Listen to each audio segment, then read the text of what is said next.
बिस्मिल्लाहिर्रहमानिर्रहीम। अस्सलाम वालेकुम स्टूडेंट, उम्मीद है कि आप सब लोग खैरियत से होंगे। स्टूडेंट, आज आपका फर्स्ट टर्म का लेक्चर नंबर है 2। मज़मून है आपका उर्दू बी और इसमें हम पढ़ेंगे कहानी सच की बरकत।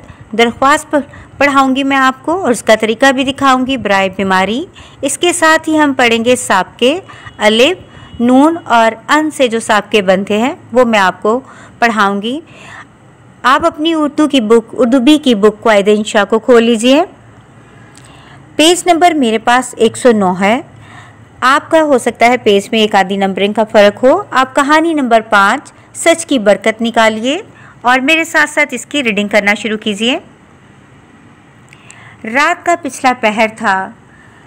दिन भर का थका हारा काफिला सो रहा था। अचानक शोर उठा, डाकू आ गए। सोए मुसाफिर हड़बड़ाकर उठे और अपने अपने सामान को संभालने लगे। डाकू ने लूट मचा रखी थी। एक एक की तलाशी ले रहे थे, लोगों की जेबों को टटोल रहे थे, जो कुछ पाते थे छीन झपट लेते थे। लुटने वाले आह फुका कर रहे थे, मगर जालिम डाकुओं पर इसका कुछ असर नहीं हो रहा था। इसी काफिले में एक नौउम्र लड़का भी शामिल था, जो खड़ा सब कुछ देख रहा था और मतलब परेशान नजर नहीं आता था। एक डाकू इसके पास आया और पूछने लगा, लड़के तेरे पास क्या है? 40 अशरफियाँ, लड़के ने जवाब दिया। डाकू मजाक समझकर आगे बढ़ गए। दूसरा डाकू आया तो लड़के ने इसे भी यही जवाब दिया। इसी तरह यके बाद दिगरे 3 डाकुओं ने लड़के से यही जवाब पाया। डाकुओं के सरदार तक भी ये बात पहुंची। इसने लड़के को पकड़ मंगवाया और पूछा, लड़के तेरे पास क्या है? लड़के ने इत्मीनान से जवाब दिया, 40 अशरफियाँ। सरदार ने पूछा, कहाँ है 40 अशरफियाँ? मेरे कुर्ते की तह में सिली हुई हैं, लड़का बोला। कुर्ते की तह खोली गई तो सचमुच 40 अशरफियाँ निकल आईं। सरदार ने हैरत से कहा, लड़के तूने इतनी बड़ी रकम छुपा क्यों ना ली? मेरी माँ ने मुझे नसीहत की थी कि बेटा हमेशा सच बोलना, मैं झूठ बोलकर गुनाहगार क्यों बनता? लड़के ने जवाब दिया। सरदार ने लड़के का जवाब सुना तो सोच में पड़ गया कि नौउम्र लड़का माँ की नसीहत का इतना पाबंद और मैं एक मुद्दत से अल्लाह के हुक्म के ख़िलाफ़ अमल कर रहा हूँ। अल्लाह के हजूर मेरा क्या हाल होगा? सरदार ने हुक्म दिया, सारा माल काफिले के लोगों को वापस कर दो और ख़ुद लड़के के पाँव में गिर पड़ा, तौबा की और राहज़नी का पेशा हमेशा हमेशा के लिए तर्क कर दिया। ये लड़का कौन था? ये थे हज़रत अब्दुल कादिर जेलानी रहमतुल्लाह अलैह, जो बगदाद में तालीम हासिल करने के लिए काफिले के साथ सफ़र कर रहे थे। इनके सच की बरकत से पेशावर डाकू तौबा करके नेक बन गया। ये कहानी थी आपकी। बच्चों, कहानी के लिए मैं हमेशा ही बताती हूँ कि आप लोगों ने इसको रट्टे नहीं लगाने, जैसे आप याद करते हो। कहानी को 2 से 3 से 4 बार पढ़िए, 1 बार, 2 बार और 3 बार। अगर आपको और इसके बाद जो बात आपको समझ आती है वो आपने अपने अल्फाज में लिखना है तो कहानी बन जाती है। इसके लिए जैसे आप लोग रट्टा लगाते हो, बाकायदा याद करते हो, याद करने की ज़रूरत नहीं, सिर्फ समझने की ज़रूरत है और समझने के बाद आप कहानी बहुत आसानी से लिख सकते हैं। आ जाते हैं दरख्वास्त की तरफ। दरख्वास्त है आपकी हेडमास्टर के नाम बराए बीमारी। अब बच्चों, आप लोगों ने जो दरख्वास्त लिखनी है हेडमास्टर के नाम, आपने स्कूल का नाम लिखना है गवर्नमेंट हाई स्कूल। ये सामने मैंने आपको दरख्वास्त का पूरा पैटर्न आपको दिखाई दे रहा होगा। मार्जिन ड्रॉ किया है, मार्जिन के दाएं तरफ मैंने कुछ नहीं लिखा।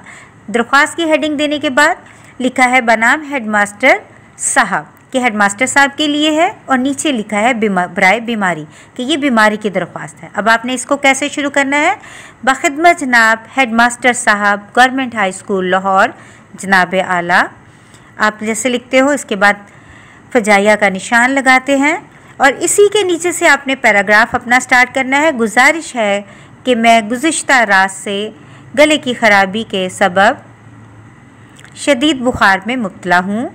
नज़ला, ज़ुकाम और खांसी का भी शदीद गलबा है। डॉक्टर ने 2 दिन तक आराम तजवीज़ किया है। अगले पैराग्राफ में ये तो हो गई वजह छुट्टी करने की। अब आप छुट्टी के लिए जिस दिन छुट्टी करनी है वो लिखने लगे हैं। बराए मेहरबानी मुझे 2 अप्रैल 2021 और 3 अप्रैल 2021 की रुखसत अनायत फरमाएँ। इसी के साथ नीचे एन नवाजिश होगी लिखना है आपने। फिर आपने अपने बाईं तरफ दरख्वास्त गुजार, आपका ताबे फरमान शागिर्द अलिफ बे जीम और जमात लिखनी है हश्तम। और फिर आपने अपने दाएं तरफ उसी दिन की तारीख़ लिखनी है जिस दिन आपने एप्लीकेशन या दरख्वास्त आपने जमा करनी है, यानी आप जिस दिन छुट्टी करोगे उसी दिन की आप यहाँ तारीख़ लगाओगे 3 अप्रैल 2021। तो बच्चों, आप लोग पहले जो एप्लीकेशन लिखते थे 7th क्लास में, आपने वो एक ही पैराग्राफ में लिखते थे।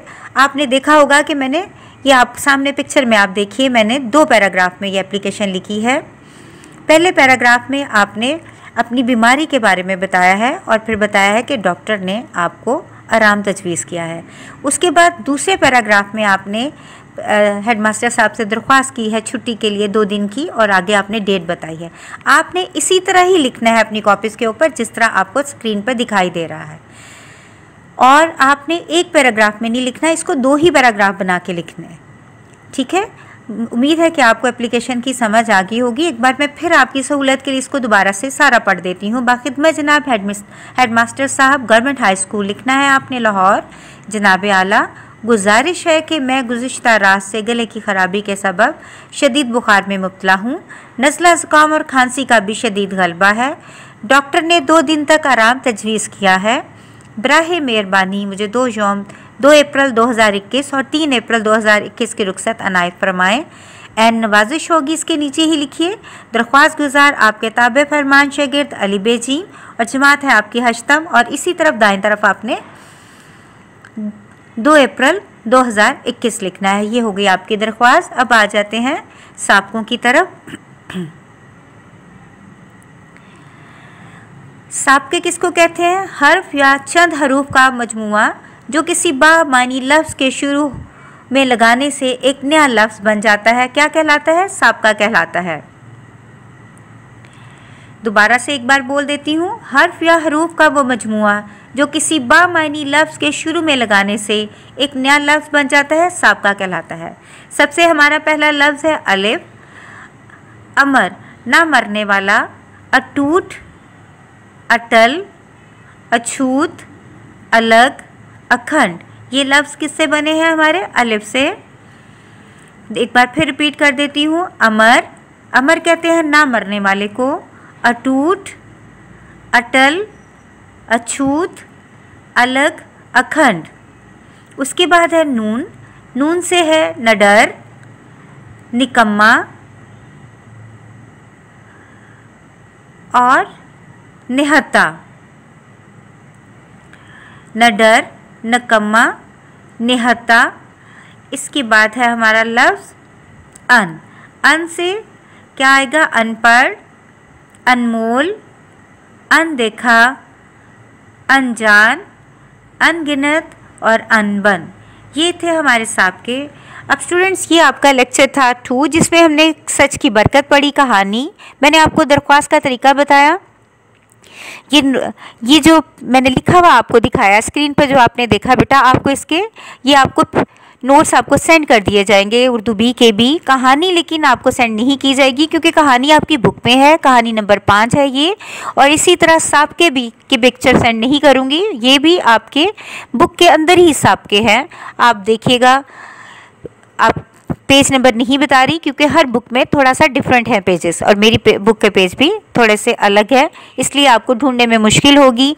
आपने इस तमाम काम को याद करना है और साथ साथ इसकी प्रैक्टिस भी करनी है। कहानी आपने लिखनी है उर्दू बी की कॉपी पर और दरख्वास्त भी लिखनी है उर्दू बी की कॉपी पर। और बच्चों, आपने साबके नहीं लिखने, ये सिर्फ आपने याद करने हैं।